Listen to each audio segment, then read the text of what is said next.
Sir. வாங்க வாங்க. என்னங்க எவ்வளோ நேரம் ஆயிடுச்சு? அந்த ரோடு எல்லாம் ஒரே பிளாக், ஏதோ அரசியல்வாதி வர்றாங்களாம்.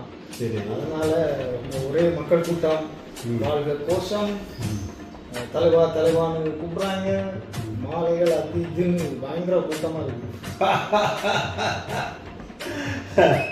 இதில் ஒரு விஷயம் இருக்கு தெரியுமா உங்களுக்கு? தெரியல. அதாவது இந்த அரசியல்வாதியை பார்த்த உடனே மக்கள்லாம் வாழ்க ஜே அப்படின்னு சொல்லிட்டு கூட்டம் கூட்டமாக வர்றானுங்க, வண்டியில் வர்றானுங்க, மாலையை போடுறானுங்க, கத்துறானுங்க. இதுக்கு பின்னாடி ஒரு பெரிய அரசியல் சம்பவம்.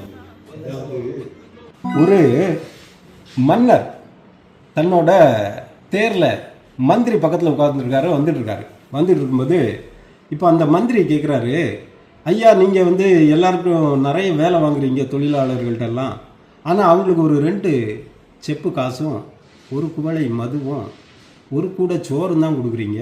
இதை வச்சு வேலை வாங்கினீங்கன்னா அந்த குடும்பம் கட்டுப்படி ஆகுமா? அவங்களுக்கு பிள்ளை குட்டிகள்லாம் இருக்குமே அப்படின்னு சொல்லிட்டு அந்த மந்திரி வந்து கேட்குறாரு.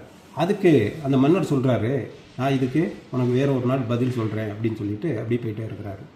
போயிட்டே இருக்கும்போது எய்த்தாப்பில் ஒரு துறவி வர்றாரு.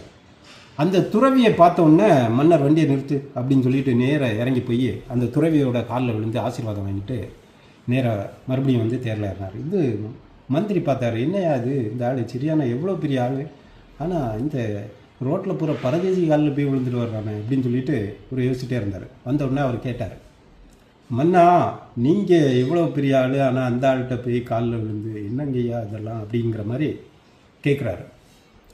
அதுக்கு மன்னர் உடனே, நான் இதுக்கு பதில் சொல்கிறேன், அதுக்கு முன்னாடி நான் உனக்கு ஒரு வேலை சொல்கிறேன், அந்த வேலை செய் அப்படின்னு சொல்லிட்டு ஒரு ஆட்டுத்தலை, ஒரு சிங்கத்தோட தலை, ஒரு மனிதனோட தலை, இந்த 3 தலையும் இன்னைக்கு மாலைக்குள்ளாடி எனக்கு வேணும், கொண்டு வா அப்படின்னு சொன்ன உடனே இப்போ மந்திரி 4 பக்கம் படையை அனுப்பி எனக்கு தலை வேணும் அப்படின்னு சொல்லி இந்த தலையை கொண்டு வாங்க அப்படின்னு சேவகர் காவலர் எல்லாரையும் அனுப்பிட்டான்.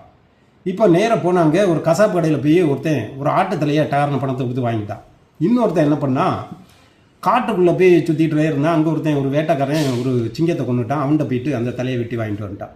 இப்போ மனுஷன் தலைக்கு போனவே பல இடத்துல அலையிறான், ஒரு இடமும் தலை கிடைக்கல. இப்போ என்னடா பண்ணலாம் அப்படின்னு சொல்லிட்டு ஒரு இடுகாட்டில் போயிட்டு அப்படி ஒழிச்சிருந்து அப்படி பார்த்துக்கிட்டே இருந்தான். அங்கே ஒரு பிணத்தை புதைச்சிட்டு போனாங்க. உடனே போய் அந்த தலையை வெட்டி எடுத்துகிட்டு அவன் வந்துட்டான். இப்போ சாயங்காலத்துக்குள்ளாடி அங்கே வந்தாச்சு, 3 தலையும் ரெடியாக இருக்குது. மன்னா உங்களோட உத்தரவை ரெடி பண்ணிட்டோம், இங்கே பாருங்கள் 3 தலைகளும் தயாராக இருக்குது அப்படின்னு சொன்னாங்க. இப்போ 3 தலைகளையும் பார்த்த உடனே மன்னர் சொன்னார், இந்த 3 தலையும் கொண்டு போய் விற்றுட்டு வந்துரு அப்படின்னாரு.